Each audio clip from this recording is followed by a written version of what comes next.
Sitting ముఖ్యమంత్రిగా ఉన్న అప్పట్లో సిట్టింగ్ ముఖ్యమంత్రిగా ఉన్న వ్యక్తిని బోసుడీకే అని తిట్టాడు.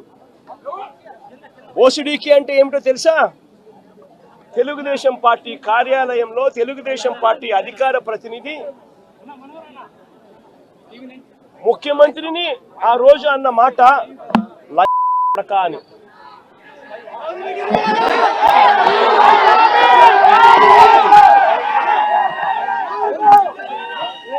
నిజంగా ఆ మాదిరిగా ఒక వ్యక్తి తిడితే రాష్ట్ర వ్యాప్తంగా ఆ ముఖ్యమంత్రిని ప్రేమించే వాళ్ళు, వైఎస్ఆర్ కాంగ్రెస్ పార్టీని అభిమానించే వాళ్ళు, రాష్ట్ర వ్యాప్తంగా ఉన్న వాళ్ళందరికీ కూడా కడుపు మండదా? ఎవరైనా చెబితేనే వాళ్ళకి చేస్తారా? కడుపు మండిన వాళ్ళు, ఈ అన్యాయాన్ని చూడాలనుకునే వాళ్ళు, చూడకూడదు అని అనుకునే వాళ్ళు కొంతమంది తెలుగుదేశం పార్టీ ఆఫీస్ దగ్గరికి వెళ్ళి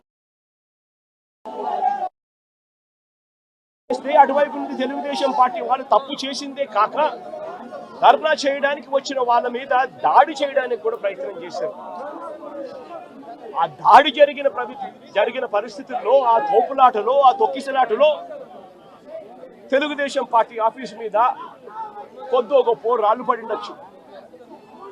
నేను అడుగుతా ఉన్నా, ఆ జరిగిన ఘటనను ముఖ్యమంత్రిగా నన్ను అన్నా కూడా నేను చంద్రబాబు నాయుడు గారి మీద కక్ష సాధింపు చర్యతో వ్యవహరించాల. రాళ్ళు పడినాయి అని చెప్పి ఎప్పుడైతే తెలిసిందో వెంటనే అటువంటి ఆ ఘటనకు పోయిన వాళ్ళందరినీ కూడా ఎవరెవరు పోయారు అని చెప్పి ఆధారాలు చూసి, అక్కడ ఉన్న సీసీ కెమెరాలో, అక్కడ ఉన్న ఒక్కొక్క సెల్ ఫోన్ లొకేషన్స్, ఇవన్నీ ఆధారాల మేరకు చూసుకొని ఎవరెవరైతే పోయారో వాళ్ళందరినీ కూడా 41A ఇచ్చి వాళ్ళందరినీ కూడా అరెస్ట్ చూపించి కోర్టులో ప్రొడ్యూస్ చేయడం కూడా జరిగింది. ఎందుకంటే 7 ఏళ్ల లోపు ఉన్న కేసు ఇది. శిక్షా కాల పరిమితి 7 ఏళ్ల లోపు ఉన్న శిక్షా కాల పరిమితి ఉన్న కేసు ఇది. కాబట్టి దీంట్లో అరెస్ట్ చేయడం అన్నది it does not serve the purpose. కాబట్టి 41A ఇచ్చి కోర్టుకు హాజరుపరచడం కూడా జరిగింది. మన ఇంత నిబద్ధతతో ఆ రోజు మేము అడుగులు వేసాం.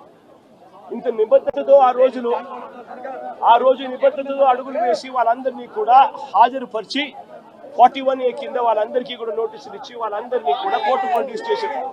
నేను అడుగుతా ఉన్నా, ఈరోజు సురేష్ కానీ, లేకపోతే వీళ్ళు అరెస్ట్ చేసిన డిప్యూటీ మేయర్ హస్బెండ్ కానీ, వీళ్ళల్లో ఏ ఒక్కరైనా కూడా ఆ రోజు కనీసం లొకేషన్లో ఉన్నారా?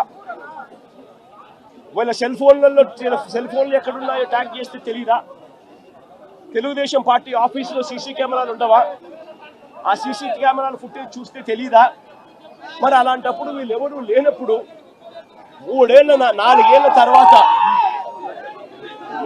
ఏళ్ల తర్వాత జరిగిన ఘటనలో మీరు ఇష్టం వచ్చినట్టుగా ఇప్పుడు మళ్ళీ దాన్ని తవ్వి దాంట్లో ఫాల్స్ విట్నెస్లని జోడు చేసి దాంట్లో ఉన్న వాళ్ళందరినీ భయపడిచి ప్రలోభాలు పెట్టి వాళ్ళతో లేనిపోని పేర్లన్నీ రాయిచ్చేసి నీ ఇష్టం వచ్చినట్టుగా నువ్వు అరెస్టులు చేయడం మొదలు పెడతా ఉన్నావు.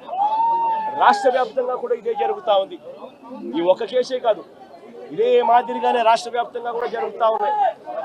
పోలీసులు ఏ స్థాయికి దిగజారిపోతా ఉన్నారు అనంటే, అటువంటి పాత కేసులలో కావాలని వీళ్ళే తప్పుడు సాక్ష్యాలు క్రియేట్ చేస్తా ఉన్నారు.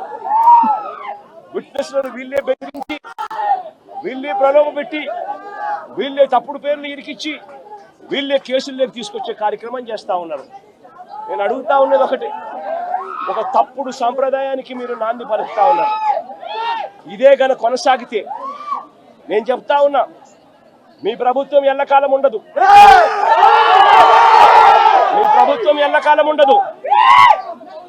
ఒక తప్పుడు సాంప్రదాయానికి మీరు బీజం వేస్తా ఉన్నారు.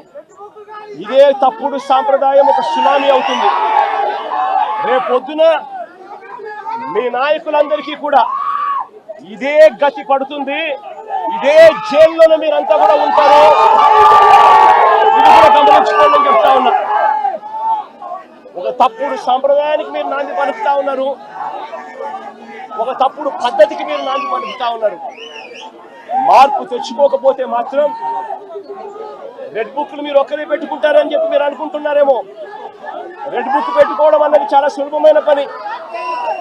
రెడ్ బుక్ పెట్టుకోవడం అన్నది చాలా సులభమైన పని. నేను మనం మీ విలేకరు కృష్ణకి చెప్పి, కృష్ణ నువ్వు ఒక రెడ్ బుక్ మెయింటైన్ చేయంటే కృష్ణ కూడా మెయింటైన్ చేస్తాడు ఒక రెడ్ బుక్. నీ పేరేం పేరన్నా? రవికి చెప్పి, రవి నువ్వు ఒక రెడ్ బుక్ మెయింటైన్ చేయ రవి అని అంటే రవి కూడా మెయింటైన్ చేస్తాడు. అదే కదా ఘనకార్యం కాదు, గొప్ప పని కాదు. ఆ తర్వాత రెడ్ బుక్ లో పెట్టిన పేర్లన్నీ తీసుకొని వాళ్ళని ఇరికించడము, వాళ్ళ ఇళ్లను ధ్వంసం చేయడము, వాళ్ళ ఆస్తులను ధ్వంసం చేయడము, వాళ్ళ మీద దొంగ కేసులు పెట్టడము, ఇదే ఒక పరిపాలన కింద రాజ్యాధికారం చేయడం మొదలు పెడితే మాత్రం రాజ్యాధికారం ఎలా ఉంటుంది అంటే ఇప్పుడు చంద్రబాబు నాయుడు గారి పాలన ఎలా ఉందో అలా ఉంటుంది. చంద్రబాబు నాయుడు గారి ప్రభుత్వం వచ్చి 3-4 నెలలు కూడా కాయిపోలా.